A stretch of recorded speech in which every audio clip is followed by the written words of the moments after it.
معزز کرام، قرآن مجید فرقان حمید میں اللہ تبارک و تعالی ارشاد فرماتے ہیں وَأَنكِحُوا الْأَيَامَ مِنكُمْ وَالصَّالِحِينَ مِنْ عِبَادِكُمْ وَإِمَائِكُمْ إِنْ يَكُونُوا فُقَرَاءَ يُغْنِهِمُ اللَّهُ مِنْ فَضْلِهِ وَاللَّهُ وَاسِعٌ عَلِيمٌ۔ ناظرین کرام، اس آیہ مبارکہ کے اندر اللہ تبارک و تعالی ایمان والوں کو نکاح کی ترغیب دلا رہے ہیں، اور ایمان والوں کو سبحان اللہ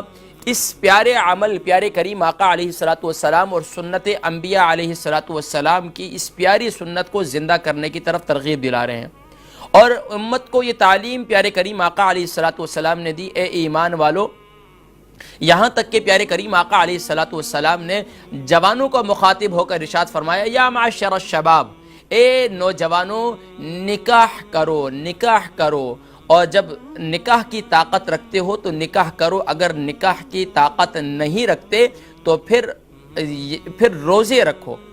ناظرین کرام، اللہ کے نبی صلی اللہ علیہ وسلم نے اس حدیث مبارکہ کے اندر امت کو یہ تعلیم دی کہ ظاہری بات ہے جب نکاح ہوگا اور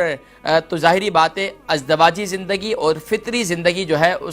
وہ جو ہے پائے تکمیل کو پہنچتی چلی جائے گی، لیکن ناظرین کرام جب ایک نوجوان نوجوانی کے اندر ہے، ظاہری بات ہے اس کی فطری تقاضا ہے، اس کی باڈی کی ڈیمانڈ ہے کہ اس کی زندگی کا ہمسر، اس کا ازدواجی زندگی کا ایک ساتھی، اس کا زندگی کا ساتھی ہونا چاہیے جو اس کی زندگی کا جیون ساتھی ہو، لیکن اگر وہ حلال طریقہ نکاح کا نہ کرے اور وہ گمراہی کی طرف چلے جائے تو یقیناً ناظرین کرام پھر گمراہی آج میرے معاشرے کے اندر جس قدر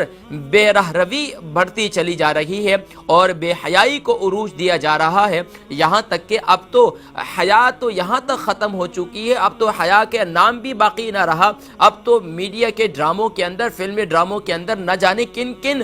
پچھلے دنوں مجھے ایک ساتھی بتلا رہے تھے، میرے کچھ ان کے نکاح کے حوالے سے گفتگو چل رہی تھی، ان کے بیٹے کا نکاح تھا اور اس کے بعد وہ آئے تو پھر میں نے ان کے ساتھ بیٹھے ہوئے تھے میرے ساتھ، تو گفتگو چلی اور پھر وہ بتلا رہے تھے کہ قاری صاحب اب تو فلمی ڈراموں میں یہ بھی کہا جاتا ہے اور ایسے بھی کیا جا رہا ہے۔ ناظرین کرام اتنی شرمندگی ہوئی کہ آج میرے معاشرے کے اندر یہ بہرا روی کو کس طرح فروغ دیا جا رہا ہے اور نکاح کے عمل کو مشکل ترین بتلایا جا رہا ہے اور نکاح کو ایک بوجھ بتلایا جا رہا ہے، نکاح کو ایک بہت ہی مشکل ترین مرحلہ بتلایا جا رہا ہے اور ازدواجی اور پاکیزہ زندگی کو ایک بے چین زندگی اور ایک